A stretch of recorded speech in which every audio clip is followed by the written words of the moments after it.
Between the 1890s and 1950s, presidential campaign trains were a familiar sight on American railways. Outfitted with private cars, press coaches, and rear platforms for speeches, these rolling headquarters brought candidates face to face with the public, town by town, state by state. And contrary to today's perspective, they weren't a novelty. They were how you ran for president. But then, they vanished. So why did the trend end, and what happened to these trains? Stay tuned to find out, as today we uncover the story of America's lost presidential campaign trains. I'm your host Ryan Sokash, and you're watching It's History. This episode is brought to you by Delete Me. Imagine all of your personal information, name, addresses, or phone number, being publicly exposed without your consent. Well, unfortunately, this is the reality for over 100 million Americans due to a recent massive data breach, and if that concerns you, you're not alone. With threats like this growing daily, protecting our data online is more crucial than ever. That's where our sponsor, Delete Me, comes in. Delete Me helps you remove your personal information from data brokers' databases, which otherwise sell your information to anyone willing to pay a few dollars for it. This type of privacy concern doesn't just expose you to identity theft, it also puts you at risk for personal attacks based on your political views or even your profession. I'm sure you all know what I'm talking about here. We've all heard those stories about people being harassed or scammed because of their information, which is readily available online. So what can you do about it? Well, Delete Me is a solution. It's a service that deletes your personal information like names, addresses, and phone numbers from the sites where data brokers store it. But here's the best part. Delete Me doesn't just remove your data once. It keeps monitoring these sites to ensure that your information does not resurface. This has helped me so much. As a content creator, I need to be extra careful with the personal information that I share online. And thanks to Delete Me, I've removed old listings like addresses and other personal data from over 100 sites that I didn't even previously know about. So now I feel much safer knowing that my information is being protected. So get 20% off Delete Me US consumer plans when you go to joindeleteme.com/Socash and use promo code Socash at checkout. Let's go back to the 19th century, when the United States of America was industrializing rapidly. Railroads now reached every major region, linking cities to farmland and industry to market. We might even say that tracks meant progress, and to ride them was a projection of modernity. But presidential campaigns still lagged behind. Well into the 1800s, it was considered unseemly for a candidate to pursue office openly. Others campaigned on their behalf, while the nominee remained aloof. Though that began to shift after the Civil War. Ulysses S. Grant stayed quiet, but his supporters took to the rails. By the 1880s, candidates were traveling more, by necessity, if not enthusiasm. They gave speeches from courthouse lawns, fairgrounds, hotel balconies, and so on. The train, at that point, was just a form of transportation. But then came William Jennings Bryan. In 1896, the 36-year-old Nebraska congressman upended political tradition. With no formal backing from party elites, Bryan took his campaign directly to the people and used the rails to do so. Over just 100 days, he covered more than 18,000 miles by train, crisscrossing the country in a relentless push for visibility. He delivered over 600 speeches during that time, reaching an estimated 5 million people. The logistics were demanding. Bryan's campaign chartered trains from regional lines, stringing together coaches that included sleeper cars, a dining compartment, press space, as well as something peculiar, a modified rear platform for public addresses. And this was an ultimate necessity for the campaign, as the schedule was built around rail timetables, coordinated town by town, sometimes hour by hour. Telegraph operators wired ahead to organize crowds.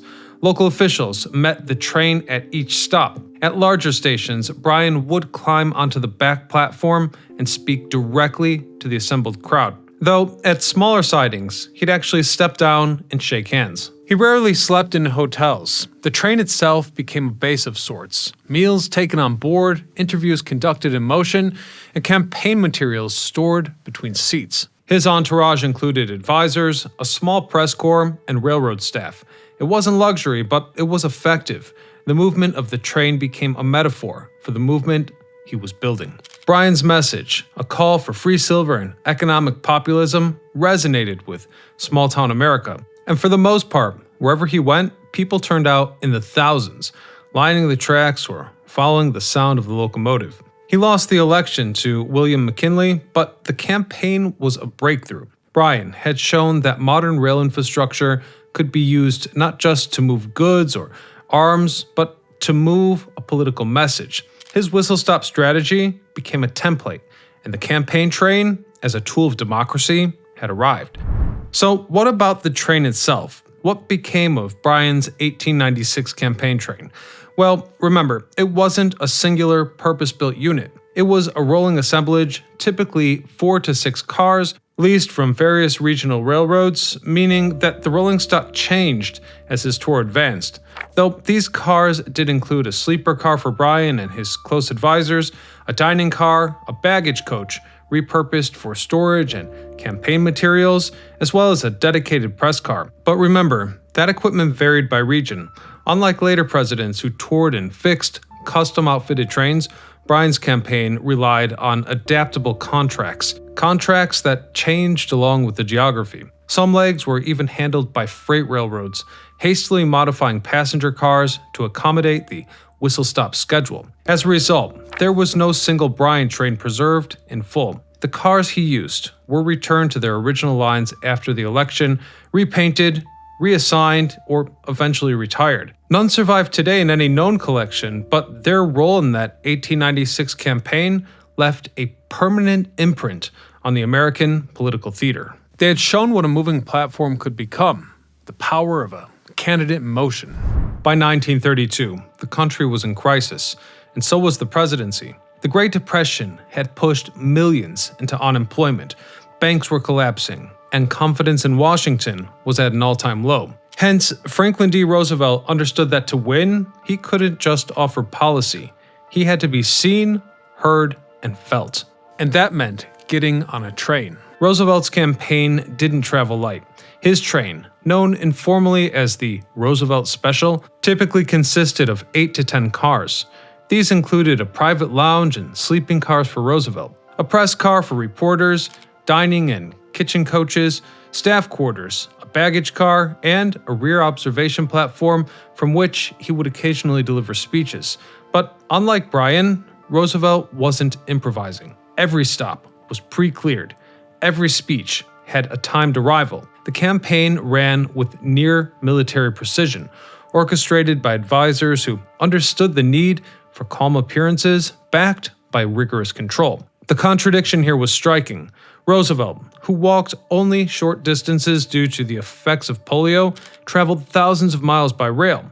In public, he was always standing, smiling, gesturing with strength, but behind the scenes, aides and rail staff worked around the clock to ensure ramps, elevators, and even supports were hidden from view, to the point that even boarding and disembarking the train was choreographed to preserve the illusion of ease.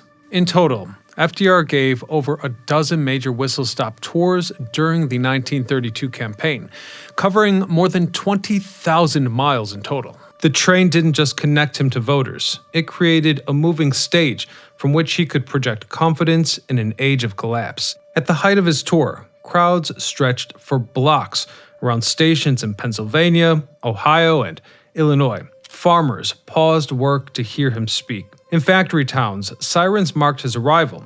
Reporters described entire counties turning out at once, not because they expected policy details, but because they needed to see that someone looked like they had everything under control. Though, unlike Truman's later train, Roosevelt's Special wasn't preserved. Its cars were leased from various lines, mostly New York Central and Pennsylvania Railroad, and these carriages returned to regular service after the election, only to later be scrapped or sold for parts, meaning now, only photographs remain. In 1948, the whistle stop was back, but the odds were stacked against him. Harry Truman had stepped into the presidency after Roosevelt's death in 1945, but by the time he ran for election in his own right, few believed he could win. Newspapers dismissed him. Pollsters counted him out. Heck, even members of his own party were hedging their bets. Truman responded in the way presidents rarely do, though, by going directly to the people. His campaign train was centered around one very specific car, the Ferdinand Magellan. Originally built in 1928 as a luxury Pullman, it had been converted during World War II for exclusive presidential use. Steel-plated, air-conditioned, and outfitted with bulletproof glass, it carried a small staff, a private suite, and a rear platform that would soon become the most photographed stage in America. Over 7 weeks, Truman traveled more than 21,000 miles by rail, delivering around 350 speeches in towns, cities, and open stretches of farmland. The schedule was relentless, sometimes 10 stops in a single day. He'd sleep on the train, wake at dawn, and be addressing a crowd by breakfast. Though there were some contrasts. You see, unlike Roosevelt's polished calm, Truman's tone was blunt and combative. He called out the, quote, do-nothing Congress, criticized Republican proposals, and named his opponents in full. His speeches weren't lofty. They were plain-spoken, improvised, and sometimes shouted over the noise of a passing freight train. Though that seemed to be exactly the point, and his constituents loved it. Crowds gathered at the tracks, some planned, some spontaneous. People brought lawn chairs, babies, and hand-painted signs. The back platform of the Magellan became the defining image of the campaign. Truman, in a suit and fedora, sleeves rolled up, leaning into the wind, and speaking without a script. It worked. On November the 2nd, 1948, Truman stunned the political establishment by winning re-election. The moment was immortalized the next morning when he held up that now infamous newspaper headline. The train he rode to victory still exists. The Ferdinand Magellan was retired in the 1950s and is now on display at the Gold Coast Railroad Museum in Miami. Preserved in full, its interior remains largely intact. The original fixtures, the desk, the observation deck, all just as it was during the Whistle Stop tour. In fact, it's the only surviving presidential campaign train of its kind. What Bryan proved was possible and Roosevelt protected, Truman pushed to the limits. His 1948 campaign was the last time a candidate would use a train not just for symbolism, but as the central strategy for winning the race. In other words, after Truman, as far as American politics go, the tracks began to clear. After Truman, the campaign train was no longer the fastest way forward. In 1952, Dwight Eisenhower left the rails behind. Rather, his campaign crisscrossed the country by air, operating from a Lockheed Constellation dubbed Columbine II, the first aircraft to serve as Air Force One. The world had changed. It was faster, and the trains could no longer compete.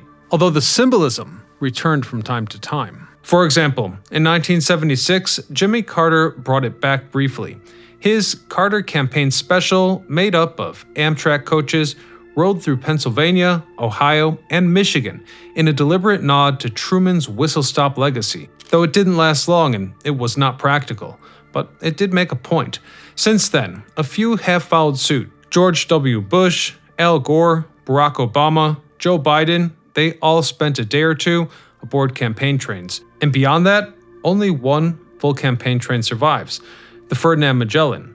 You can still walk through it at the Gold Coast Museum in Florida, and everything else, Bryan's leased coaches, the Roosevelt Special, and Carter's borrowed Amtrak cars, well, they're all gone. For half a century, American politics ran on the rails because that's how you met people, and once upon a time, that's how you earned it. We'll leave it there for today, but I thank you all so much for watching. Otherwise, until next time, this is Ryan Sokash signing off.